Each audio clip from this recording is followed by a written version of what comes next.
was a hyperactive kid and bored easily. So Mum said, well, here's a sewing machine, here's a pattern, here's some fabric, make it. Also, my grandma is an amazing embroiderer, and I'd spend school holidays with Granny making things, doing needle crafts, learning embroidery. And I often give thanks to my granny for instilling a love of handcrafts in me from a young age. This is fast fashion. Oh, it's so fast. I think I've always used my creativity as an outlet to deal with the world and my place in it, as my way to communicate big feelings.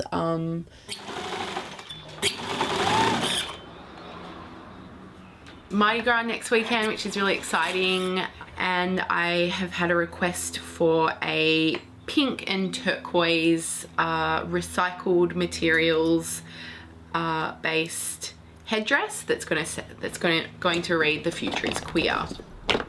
I have an amazing collection of friends who are queer and make some of the most incredible fashion. And I love working with a lot of this fast fashion stuff that's made of plastic, because it's made of ancient conifer ferns, dinosaurs, and organic matter that's been pulverized deep under the earth over aeons, and now we're bringing it out and giving it new life. The thing is, we're not business people. We live to create. So no one's really made it big if you count success as being fame and money.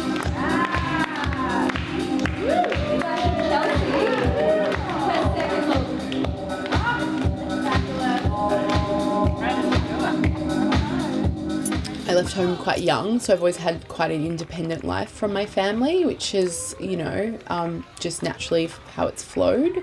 I also feel quite privileged that I grew up with an amazing queer lesbian auntie who was a huge inspiration in my life. I've been told I'm exactly like my auntie ever since I can remember. For a long time it was like I rebelled against that. I was like, no, I'm my own person, I'm me, and I'll do what I want to do. But as I've become older, I've realised actually I'm just like her.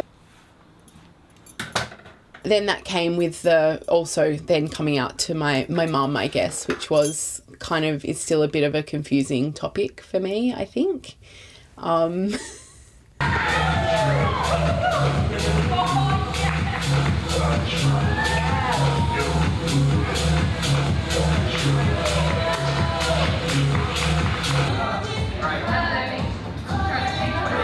Pink has been chosen by trend forecasters as fashion's next hot colour. Really nice way to add texture to the work we create.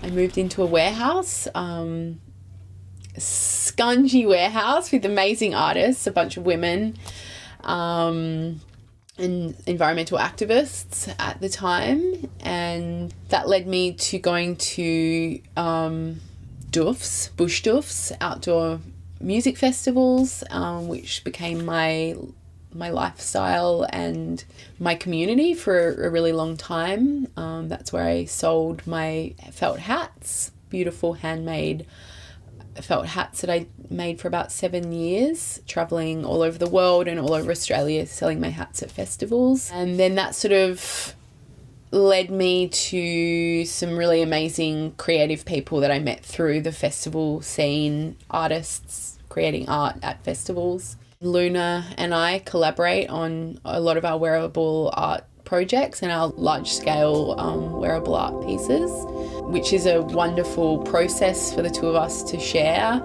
We're very much on the same page in terms of colour, reusing recycled materials, our absolute obsession with fabric and fabric manipulation. I'm really proud of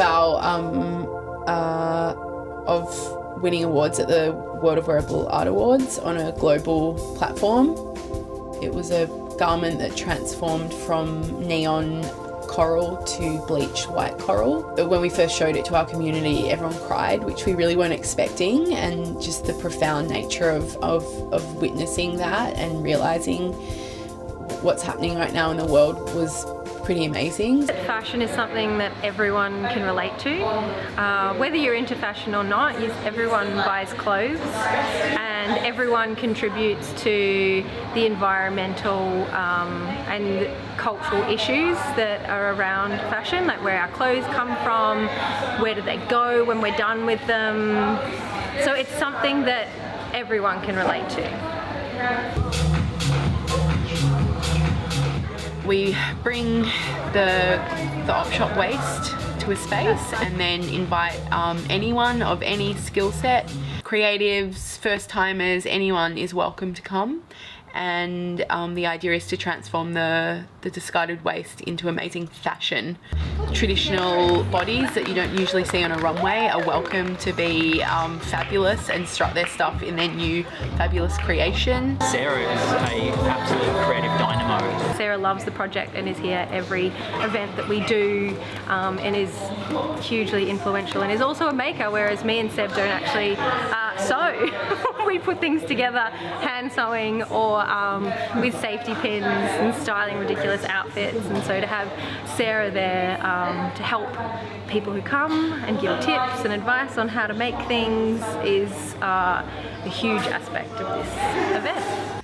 And people go, wow, and it's such an amazing conversation starter and to inspire people as well that, you know, you can make clothes yourself. You don't need to buy things. So this jumpsuit was my childhood bedspread. About 10 years ago, fossicking for something in my dad's shed, I found it and he'd been using it as a painting drop cloth.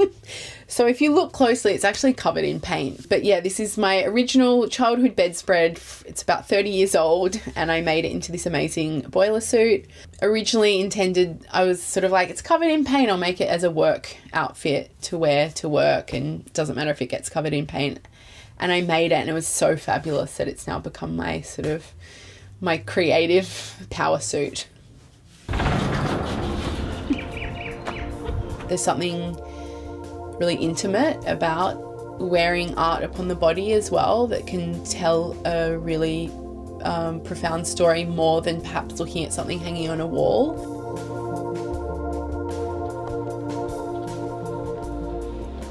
My long life of sewing